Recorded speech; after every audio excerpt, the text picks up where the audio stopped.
Hello, everyone, and welcome. My name is Karen Sumis, and I'm the Senior Curator at the Gardiner Museum.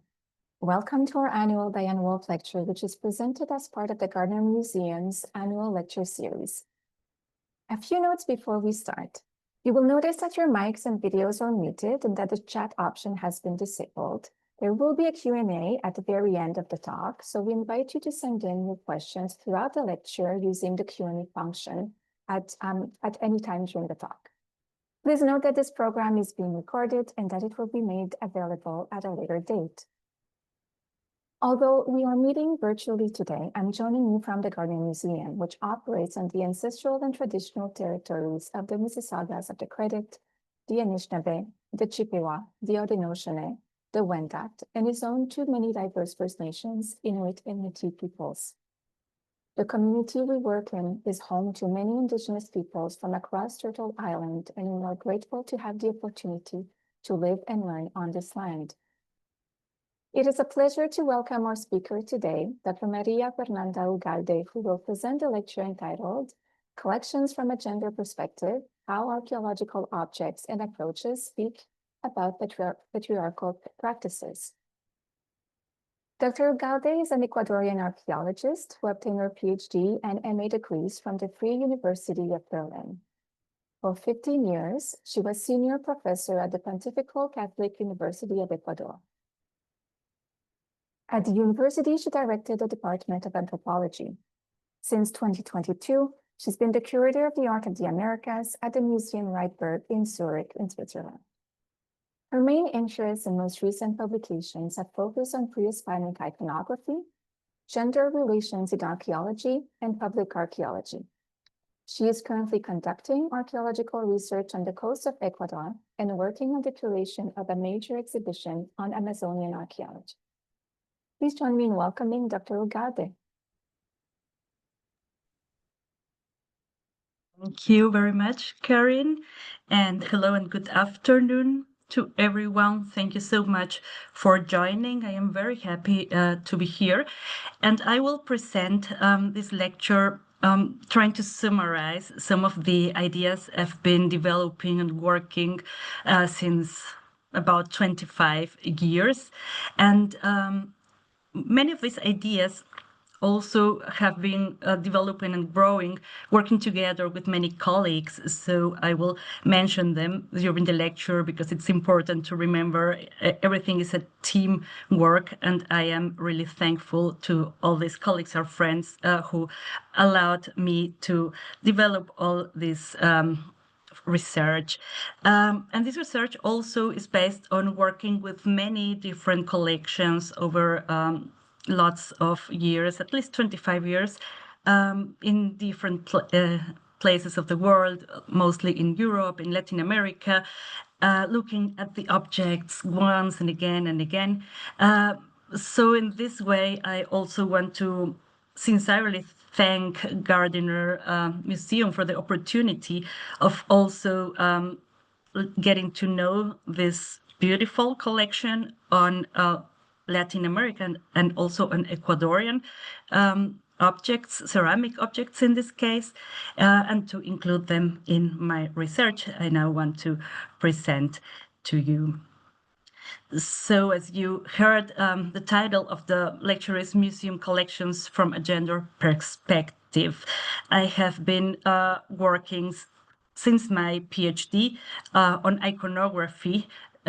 That means looking at these figures and trying to understand what do they tell us about those societies, the people who made them, the people who were living with these figures around them, especially being the case, for example, for Ecuador, for most of the pre-Hispanic societies, that they didn't have any written documents, as far as we know.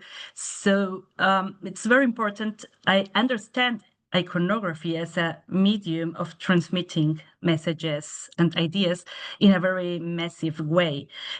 So I really think these lots of figures produced by the societies not only reflect the relations in that societies, but also they reflect many of the ideas or the way these people wanted to be seen, wanted to be there through these images. Also, the way they wanted to idealize what they thought a society could be like.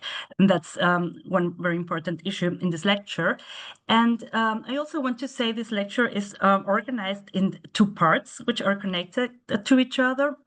The first part is about collectionism, who is collecting archaeological objects and what does it mean. And the second part is about archaeological materials. So I will try to show how I understand in both cases or in both levels, we can actually see patriarchal practices which are repeating and repeating through time, and it's worth to reflect about it. So I will start talking about a movie maybe many of you know, and this is a movie from 1992. It's titled Single White Female. And it's I was watching this movie at that time when I was very young, and now looking, it's just for playing a little bit with these words and with the title and the point I want to bring. But looking or googling to this title and this movie, it was interesting for me to see how it is presented or how it is summarized nowadays, and it's presented as a psychological erotic thriller where and being part of a lot of movies at that time showing females as insecure, dangerously emotional psychopaths living in the middle of identity crisis and many other issues. But why I bring this is just to play with these words, single white female. I want to present to you today a story about rich white male, because that's what I have been finding as one important characteristic of collectionism of South American archaeological objects. I actually observed collectors. I work now, maybe I should add this, I work now since 3 years as a curator in Switzerland, in Zürich, in the Museum Rietberg. So before I was an archaeologist, a professor for many years, but since I work at the museum, I've been reflecting a lot about these collectors. Why are all these objects here? They are so far away from, for example, my country of birth, Ecuador, but so many objects from Ecuador, from Peru, from Mesoamerica. How did they get to these European museums? So I found out, actually, in the case of the Americas, collectors are primary male, they are white male, and they are rich white male. And this fact is embedded in a series of power relations, which also were just possible including a microcosmos of local elites in the different countries where the objects come from, who reproduced and are complicit with these patriarchal practices. And this is what I am going to try to explain and to show in the lecture in the first part. So here you see the picture of Edward von der Heydt. He is the collector who gave the first, who donated the first collection, the founding collection for Museum Rietberg, where I work right now. The museum has been founded in 1952 with this big collection he gave to the city of Zürich. And the collection was mostly on Indian art and paintings, but it also had a part of archaeological objects from the Americas. So it was Edward von der Heydt and his sense, his taste for art, what helped to find this first composition of the collection of Museum Rietberg, and it was kept growing and growing with resources from the city of Zurich until now. This personality of Edward von der Heydt, he was very interested in understanding art as one single thing. He had theory he called ars una, and this means art is one thing. And he tried to explain it as a non-hierarchic understanding of art, and that's why it's important, because he didn't see European classical art as higher art than the art of the rest of the world. So he saw art as one thing together, and he was very interested, especially on Indian art. But he also had his issues as a personality, in the sense that he was a very rich German bankier, and he came to Zurich and to Switzerland to live in Switzerland, and he stayed also in Zurich. And with the time and with the research, our researchers found out he also had some relations with Nazi regime in Germany. So our provenience researcher, Estertisa Francini, you see on the picture on the left side, she has been working for 12 years at the Museum Rietberg, being this museum one of the first in Europe to have a full-time provenience researcher.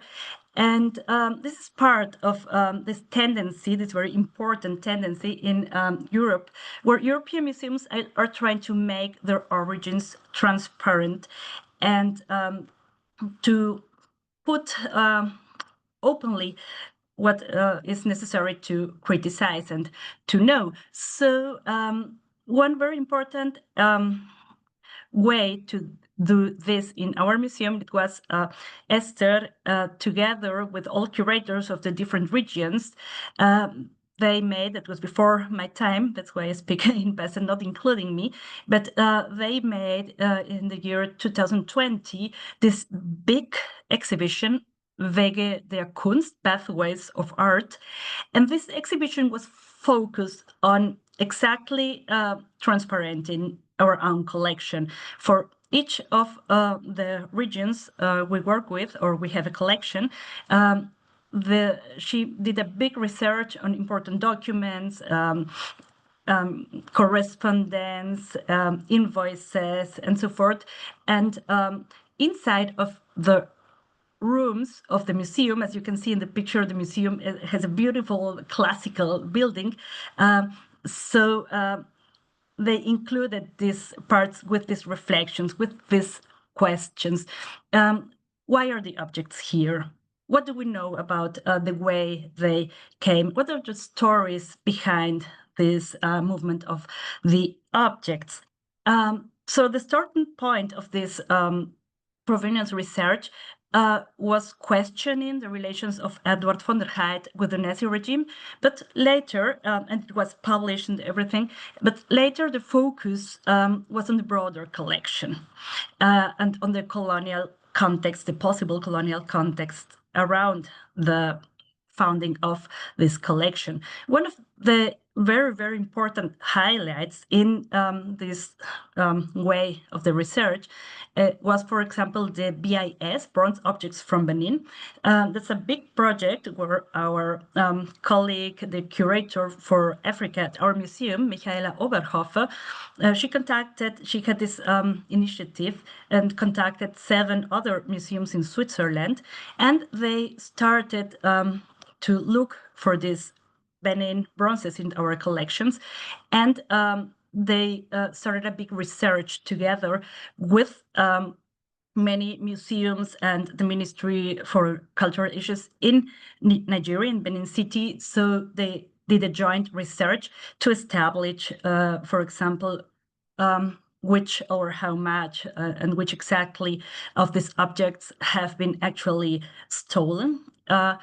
And after that, they actually prepared and presented report with all these results. So this is an important step on transparenting and also on looking for the next steps on what are we doing with that. Now we know it's been stolen, 90% of it. So what do we do with it? And this is something, of course, we have to decide together with the communities in the countries. Another important project is the project Actors, which brought to light issues about American archaeology and collecting. So I want to talk a little bit more about this project. And I want to mention my colleague, Sarah Chernay, because she has been one of the main researchers in this project. So this was a internal project of Museum Rietberg also, and it was about finding and doing the biographies of the collectors and trying to understand their relations, identifying, mapping the movements of the objects and of the people. And that's how Sarah found one of these actors, or one of these collectors who gave objects to the Museum Rietberg, and it became a really important and interesting issue for me because this person, Adrian Müller, was found as someone who was selling objects from the La Tolita culture from Ecuador to the Museum Rietberg, among others. And La Tolita culture is the culture about which I have written my PhD, my dissertation, so it became immediately very interesting. So Sarah and I started working together on trying to learn more about this story around Adrian Müller.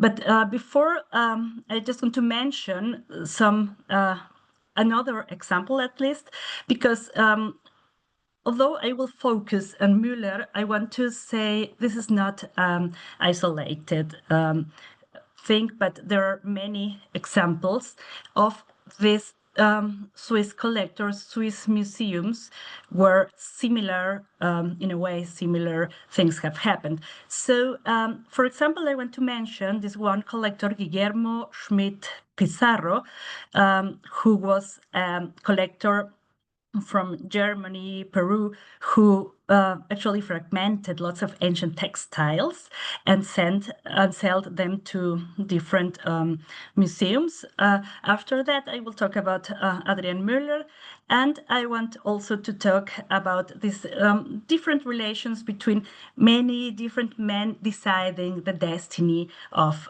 these archaeological objects. In the case of Guillermo Schmidt Pizarro, for example, it has been a lot of research on this person and on his practices. So it has been demonstrated he bought, wouldn't know exactly how, he purchased lots of ancient Peruvian textiles, and he cut them like big textiles in different small pieces to sell them for better prices. And that's how this is a very interesting example, because these textiles or these parts of one big textile have been separated so much that for example, parts of them are in Zurich at Museum Rietberg, parts of them are in Zurich at Design Museum, but also parts of them are in the US, like in New York and other museums. So this year, the Museum for Design in Zurich reopened with a new permanent exhibition, and they asked us for these two objects you see marked here, which are in our collection and which are actually part of a bigger object, one single object, which shouldn't have been cut this way. There are some papers to read about it, for example, by Carolina Orsini and by Cecilia Pardo. They have written about this special case of Schmidt Pizarro and the ancient Peruvian textiles.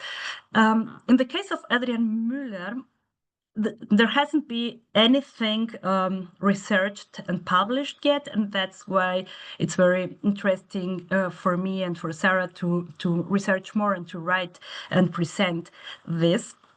Then I want to say in a provocative way, he was looting in Ecuador and selling in Europe, but that's really what he did. Adrian Müller, he was actually also German. He was the son of a famous artist from Dresden, and he also was living in Europe soon after the end of Second World War. So we don't know yet. It's possible he had also relations to the Nazi regime in Germany. And he went to Chile and Ecuador. And there, although he didn't have any formation as an archaeologist, he just allowed himself to do excavations. And he was excavating, for example, in La Tolita, where he also used women as workers for digging and extracting archaeological objects for him in the middle of the 20th century. He also published many papers and books with diffusionistic ideas, actually quite copy-pasted from Max Uhle, but without citing Uhle.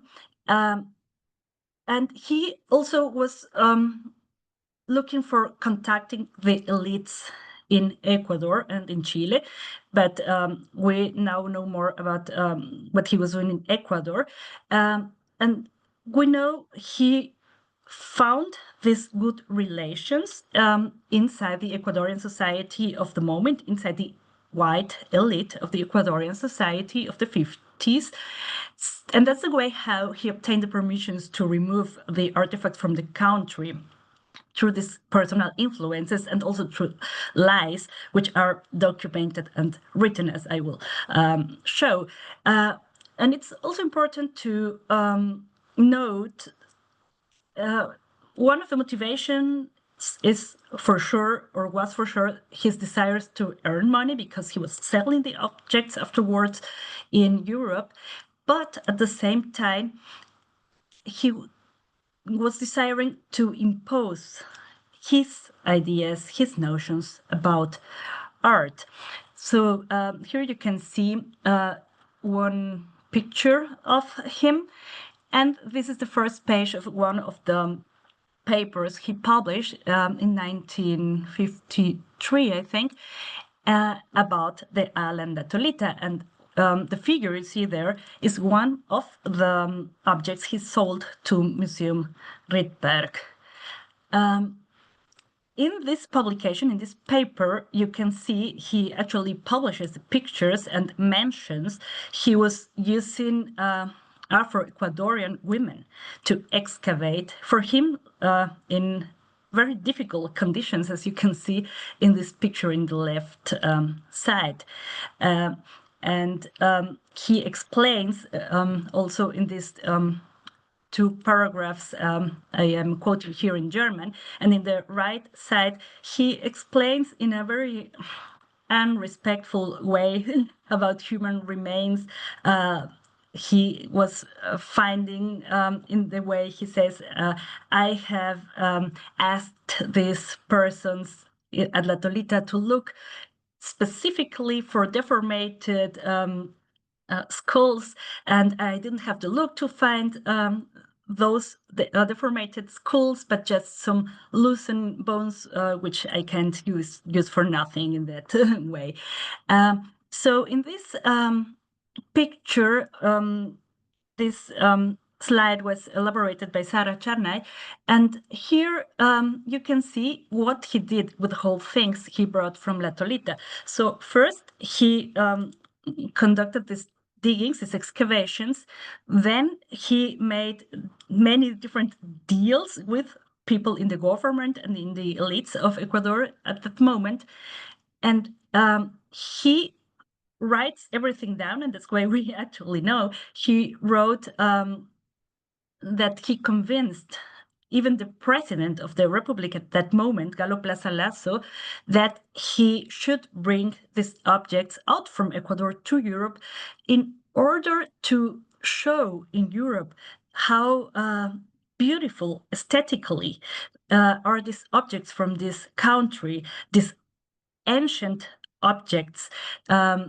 They must know the museums in Europe, he writes, in order to show the beauty of these cultures of this country. So he said he will donate it to one museum. But what he actually did was to bring the objects to Europe and to, in a similar way to what Guillermo Smith Pizarro did, Adrian Müller offered the collection of, or parts of it to different museums. And in the end, he actually sold it, divided in parts, to all these institutions you can see here, among them the Museum Rietberg. So you see this German-Swiss network in Ecuador and Chile around 1950 is quite interesting because it's a network of this influent male around Adrian Müller, which allowed in a way to happen what happened with these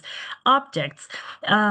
For example, Galo Plaza Lazo, as I said, the president at the time in Ecuador, others in Chile, like Federico Mattei and Werner Speck, were trying to follow, don't know exactly now who that was. But interesting is, for example, there was not a direct relationship to Max Conans, but through Max Müller. Max Müller was a rich businessman in Guayaquil, in Ecuador. Adrian Müller mentions his relations to Max Müller, and Max Müller was very related to Max Conans. I'm sorry if these whole names are confusing, but the important thing is also to mention here Max Conans is also a very important person for Ecuadorian archaeological museums, because this was a Swiss businessman in Guayaquil in Ecuador, and he liked archaeological objects, so he was buying a lot of objects from the looters, the huaqueros in that time, in the first half of last century. So Conans ended having a huge collection on Ecuadorian archaeology, which was sold to the Ecuadorian government on that time. And this was the founding collection of the National Museum of Ecuador.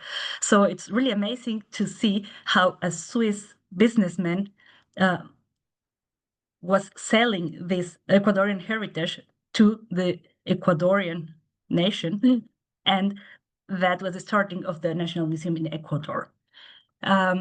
These are some of the publications of Adrian Müller, and you can see he published not only some papers, but also books on different countries. And it's also very interesting to see these drawings on the right side of the slide, because you can see there the pieces which were excavated at La Tolita, and how he actually imagined they had to be shown at museums. So this says a lot about his ideas of what is art, what is not, and how it has to be showed. Here's some pictures from him and his collections. So you see him with his wife in Osorno in Chile. In the upper right part, you see one of the objects in our collection in Museum Rietberg. Sarah and I, we have also been trying to visit these other collections, because it's also interesting of this many museums I was showing in the slides before, where these objects landed, they are not exhibited in any of them. So, for example, in the Museum der Kultur Basel, you can see this example of the objects. They are also in their deposit. The same thing in the collection in the Museum Rauterstrauch Jost in Cologne. So we hope we can, we're trying to do this mapping in the first time. This is part of the collection at Museum Rietberg, and to map and to put them together again, even if it's in a virtual way, but to let them find together again. This would be a first step. We would think it's important, and they may then maybe think of other steps. It could be like showing them together in one show, or who knows if the Ecuadorian government is interested on reclaiming them back. We don't know. But it's important to say or to insist on this complicity of local elites. Local elites in South America are white too. And here just some examples of these documents who show how Adrian Müller is explaining how it's only through his contacts to these elites, for example, to the president of the Republic, how he gets the permissions. And even here, this selected part, verboten, this means like forbidden in English. Here he is explicitly saying, writing to the president of the state of Zurich, you have to pay me good for these objects because it is actually forbidden to bring them out of the country. He knows exactly. But even though he says no legal way possible, but through my contacts, through my influences with the elite of Ecuador, I could bring them out. So it's really a lot of money worth. So what is La Tolitas? Now enter to the second part where I want to mention how I see this connects also to some ideas or some thoughts I find also in the archaeological material. La Tolita is an island close to the coast in Ecuador, of Ecuador in the Pacific, and it's very famous, especially for the production of metal objects in gold and platinum. But also the production of ceramic objects is very big, very rich in iconography, and also very famous. And La Tolita is, without doubt, the most intensively looted place in whole Ecuador. And even though that fact you can see in these pictures that were taken by me in 2017, the whole place is still full of fragments of ceramics. Like in the middle, for example, you can see these graters, or you can see also in the right side this headdress of a figurine, and you have fragments everywhere in the island. So it must have been huge what happened there. The timing for that culture, they were living around 600 BC to 200 CE. And why this island is also quite easy to loot, it is because Tolita comes from the word tola, and tola means an artificial mound. As you can see in the picture left, in the upper left part of the slide, there are everywhere these in the island these mounds, and these mounds are graves, so they are very easy to find. And these graves did contain many objects. So lots of these objects were bought by Conants. For example, his biggest part of his collection were La Tolita objects, including many golden objects.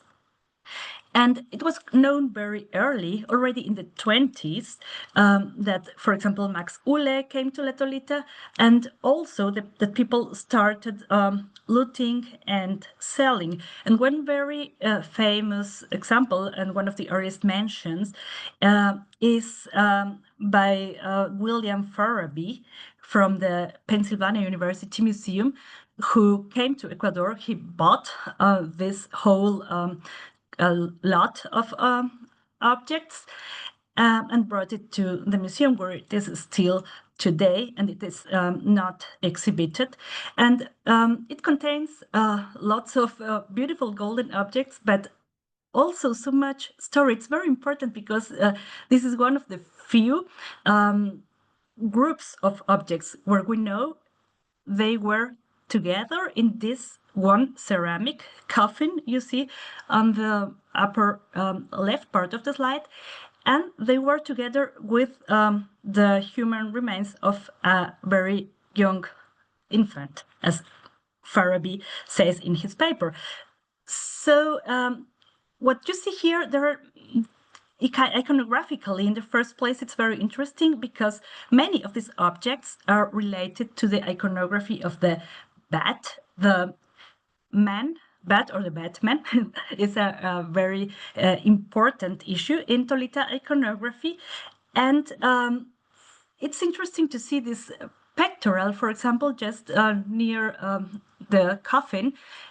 It is repaired. It has repaired elements.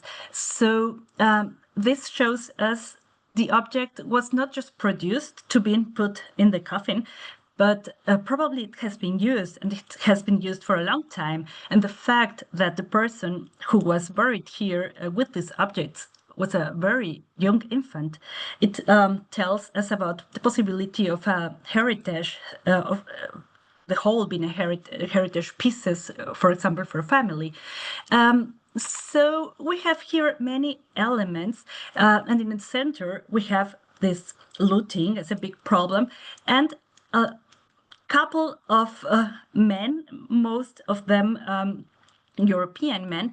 I just mentioned the names. Donato Gianuzzelli, for example, he bought one big part of the island La Tolita and produced, nobody knows exactly how many ingots, and sold them. Or Yves Sabolot, a French rich man who also bought a lot of objects and made a big collection and publications, and Adrien Müller and many others. So it's about money, it's about academic prestige, and in the end, it's about power. And although Ecuador, as many other or all Latin American countries, has these laws nowadays against looting and with punishment. Legally, it's illegal to loot, it's illegal to sell archaeological objects, but even then, these looters, guaqueros, this is one practice which is still very normal in the coast of Ecuador. You can see in the right, this is a picture from one movie which just has been shown this year by Ecuadorian director Juan Carlos Donoso, and it's about guaqueros, and you see these practices going on like normal. So what I want to present for coming to the end of the lecture is how I see through my archaeological work a longue durée story of asymmetries. And I've been working a lot on these issues, partly with my colleague Hugo Benavides. We had the opportunity to make an important show at the Museo Nacional, the National Museum in Ecuador. And it was about trying to understand what do these figures say about those societies. So it's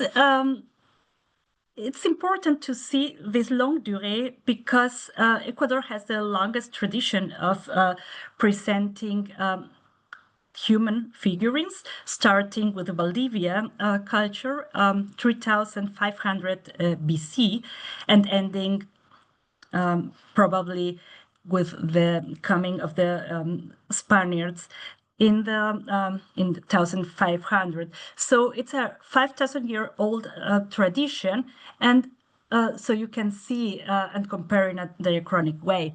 So in the left side, and I want to show you some beautiful examples from the collection in the Gardiner, and also some examples from Museum Rietberg and from Museo Nacional del Ecuador. You can see on the one side, for the depictions of women, there is this long tradition where the styles change over the time, but there is like a permanent way, a continuum of depicting women as single figures, very static, with no movement. It starts with Valdivia, the two figures on the left, where there are only female depictions for many thousands of years, more than 2,000 of years. The people in the coast of Ecuador are only depicting women in the manner you see here in the two figures on the left. And from some point on, and this point is around 500 BC, they keep producing these figures of women. The style changed, the way to depict changed a little bit, but there is this continuum. But also in this time, some things change in the depiction. At the same time, while the societies become more complex, and for the first time, hierarchies are possible to see also in the archaeological record. So for the first time here, although you have thousands of years of depictions of women, here you see women done with molds and in many times being pregnant or holding babies. So my hypothesis is something happens here where the whole social relations change, and social reproduction is actively in the society also shown as an ideal, like in these iconographical depictions, and also probably in the whole ideological discourse of the society.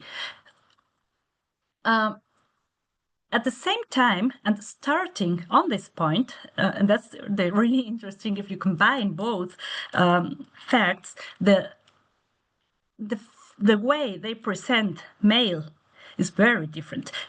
For the first 2,000 years, there were no male representations at all, and when they appear 500 BC onwards, since then, male appear in very different ways, in very active, expressive, and powerful ways. So I think iconography is a medium for justifying these equalities in the access to resources, to wealth, but also inequalities in a gender perspective. So here you see a beautiful example from Museo Nacional del Ecuador, depicting clearly a male person who is holding a headdress with the depiction of a jaguar. And it's also very interesting that this whole headdresses, which are the most important iconographical element on this whole figurines, they are very variated in the cases of male, and they are always the same in the case of female. And these zoomorphic figures appearing in male headdresses, like these other examples you see here, they seem, for me, to connect, and they go back, this character here on the headdress with the person wearing it. In a way, it's so close, as you see in the pictures from the side and from the back of the figure. It's like they belong together. And my idea or my hypothesis here is this. This is a mythological being, who is the understood as the mythical ancestor of this emerging elite. And you can see also this in other beautiful examples in ceramics. Here, for example, the shark. The shark is also used as a headdress for male figures, but it's also used, for example, in these house models, or in very colorful, very aesthetic made figurines represented also with headdresses and showing it's not normal shark, but it's a shark as a divinity. So the last point for leading to the questions and answers would be to state what's the role of the Ecuadorian state in this whole. And I see a lot of class and race violence in the name of protecting cultural heritage, because since for many decades, it has been lots of looting in La Tolita, as I said. But since the moment where these laws protecting heritage actually started to exist, what the Ecuadorian state did is to look for this Afro-descendant, Afro-Ecuadorian people in La Tolita, and to violate them even with weapons in their homes, searching for the objects. But they never go upper to the actual people who are getting rich with this. So to finish with a positive view of the whole, I also want to say what's with collectors today, like what happens today. This is like 70 years ago. There are still collectors, and they are coming to the museums now. Now they are offering as donations, and in the museums it's not easy to confront these offers, because you wonder, why are the things here? How did they get these things? How did they bring them to Europe? And there are actually different approaches and motivations. And one example I want to show as a positive and possible way of moving forward is one donation we just received this year. This is a Swiss collector, Caspar Reinhardt, and he collected a lot during his whole life, and now he's 93, and he offered as his huge collection, more than 700 objects from Ecuador, Peru, Colombia, and Mesoamerica, and every different kind of objects. Here are some examples, also lots of ceramics. And he offered us the collection as a donation, but also he is sponsoring two students to do research on the collection and to do their final degrees in archaeology on these collections. And as you see, the materials related to what I was telling before, it also allows us to research on the material. So I see this as a possible way of moving forward. This is, for example, one expert on ancient textile analyzing the textiles from his collection. So some final remarks. Collecting and looting in the Americas are traditional male activities, are deals between men. In this movie, Vaqueros, you see exactly, you see no women at all in the whole movie. And I think it's important to point out there's a direct relation between the taste of the collectors and the ideas of value for the looters, because the looters start to look for things the collectors buy and like, and they don't value things the collectors don't like. And the museum collections, because museums have bought everything from looters, they reflect these patriarchal choices. So in the end, this impacts many museums' contents and what is shown as history. So we have to reflect about these whole things, and this is what are the questions where we are working on right now. There are many possibilities, and it's not just about criticizing what happened, but also it's about looking how we move forward. So I finish now, and I'm very happy to hear your questions. Thank you. Thank you so much, Dr. Ugalde. That was really fascinating, and I really enjoyed how you mapped all these complex networks of male power, but also the complicity of local elites, and all the examples you provided. As people think about their questions and include them in the Q&A function, I do have a question of my own. You talked about how your museum is currently mapping the objects as a first step towards thinking about what's going to be happening next. And I was wondering if among the Swiss museums and German museums to which Müller sold those looted objects, if some of these museums are currently at a point where they are actively in the process of repatriating objects. Yes, thank you, Karin. Provenance research is a very important issue in Germany, Switzerland, and all among Europe. So there are many projects. There are lots of financing possibilities for doing research projects on this point.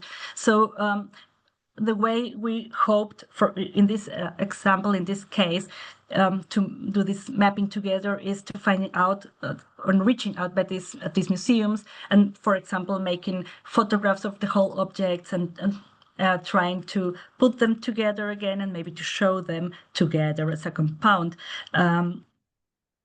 So I think the museums are actually actively working on it. The thing with repatriation, I think it's very important to have the door open for repatriation.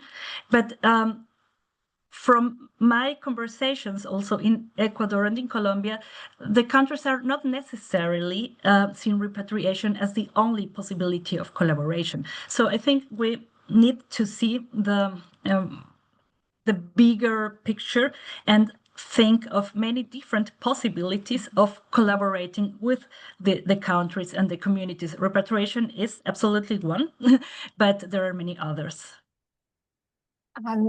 That's really quite right, and this is something that we'll be showing at the museum in terms of how we're going to be telling the story of the ancestral Abya Yala collection as we launch it to the public in November. And these are very important conversations that need to take place in all museums. I have another question to you about, you describe Müller and other archaeologists as pseudo-archaeologists, disorders who did not have any formal training. And I was wondering, what was the perception from the archaeological community at the time? Were there any reactions to anything that was taking place from these trained archaeologists? Yes, I described Adrian Müller in this specific case as a pseudo-archaeologist because he was not even digging himself, as you could see in the pictures, yes. And there wasn't any way of documenting the context. The only interest was on these nice objects, or if on human remains, then only on those special skulls with deformations. So this is not how archaeologists practice or profession, right? So that's why I was saying like that. We haven't found, so the part of the research we have done yet with Sarah and I together, it has been on the archives here in Europe. So the next step, which is planned, is also to go to the archives in Ecuador, because I don't know so much now. We know just this part, this version on the correspondence from Swiss archives. But Sarah and myself, we have been doing this first step in Ecuador this year in February. We did a workshop there at the National Museum in Quito, and we're exchanging already these ideas with our colleagues in Ecuador. So we hope we can start the project and doing the research there. We have one question that just came in from Juliana Ramirez Herrera. Thank you for your presentation, Dr. Ugalde. Building on your point about museum collections reflecting collectors' taste, do you know or have thought about cataloging practices that can begin to deconstruct these patriarchal worldviews embedded in the collections themselves? Sorry, I didn't understand the last part of the question. Yes. So building on your point about museum collections reflecting collectors' taste, do you know or have thought about cataloging practices that can begin to deconstruct these patriarchal worldviews embedded in the collections themselves? Okay, so I think cataloging is just one part of the work on deconstructing. I think the whole work on these collections has to be more collaborative. I think this is the way, not only in cataloging, but more even on reflecting with the communities together. And of course, this is not easy, but you have to exchange more. You have to let the people come. And we have lots of examples in Europe right now where indigenous communities are invited to the museums, and the dialogues are not always easy, or people are not always talking on the same issues. But this is a very important way we need to walk. So for me, it's deconstructing not only in cataloging, but in the whole conception of how we deal with the objects. I hope I understood the question well. Yes, I think you did. Our next question from Maria Wilson Sanchez. Thank you, Dr. Ugalde, for such a great talk. I'm a PhD candidate also studying pre-colonial ceramics in the Andean region. I'm wondering if you could speak about sexual orientation and gender diversity in your research. In one slide, you showed the beautiful small ceramic of two women that I got to see at the MUNA. Yes, thank you for that question. This could be a huge answer, yes. but yes, absolutely. The answer is yes. In short, I have been working a lot on trying to understand in the first place how do we recognize sex in very stylized, partly right ceramic figure. What are the different characteristics we understand as male or female? And in many cases, so this is a big project I had together with Hugo Benavides from New York, and it was about trying to identify, and it was about gender identities and gender diversity, and that's what this big show in the Museo Nacional in Quito was about. So we have published a lot about it, and I only can say what we see is there are many clues for gender diversity in the past, and the interesting thing is how biased the interpretation is. Like when you see, and there are many depictions of, for example, exactly two women together from the Tolita culture, and when they are published or shown, they are interpreted as sisters, while exactly the same depictions with a man and a woman, they are interpreted as couple or even as a married couple. So it says much more about the interpreters than about the material. So it's worth to look again at the material and to actually try to understand how they understood and lived their relations in many ways. Yes. There's so many intersections with how you're looking at the collector's identity as well. So it's interesting to see all of these ideas coming together in so many levels. We don't have any more questions, so I will thank you for this really fascinating talk and also for the great conversation that we've had. I wish you the best with the future stages of your research and projects at the museum in Zurich.